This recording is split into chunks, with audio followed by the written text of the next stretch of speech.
Ukajonim, rahmat. Bilasizmi, r tovushini buzilishi hamda almashinuvi bor.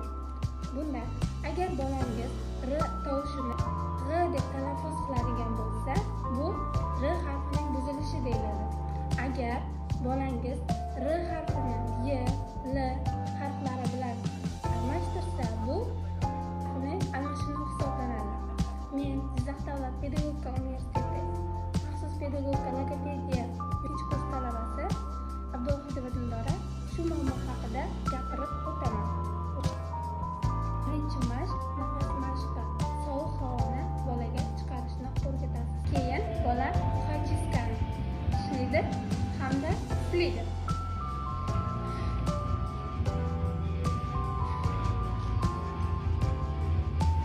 Ikkinchi mashq art gimnastika.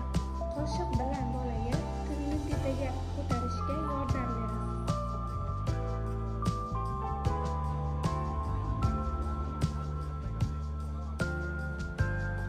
Bola tilni tepaga ko'taradi hamda shu mashqni bajaradi.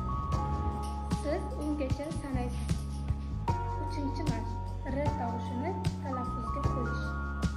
Tilni tepaga ko'taramiz, kulamiz, tishlarimizni yopmaymiz hamda mana shu uxachiska yordamida vibratsiya beramiz.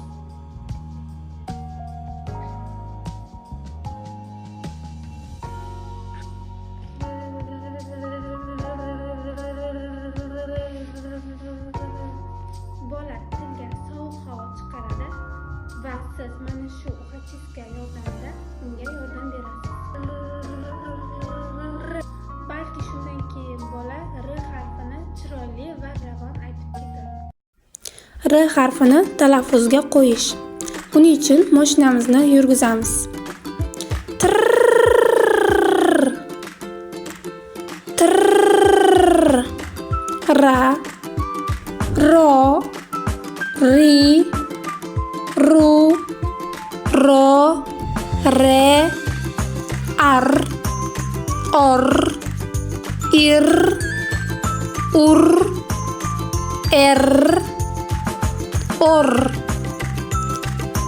ra, ra, ra, ro, ro, ro, ri, ri, ri, ru, ru, ru, re, re, re, ro, ro, ro, ar, ar, ar, or, or, or, ir, ir, ir, ur, ur, ur, er, er, er, or, or, or, ручка,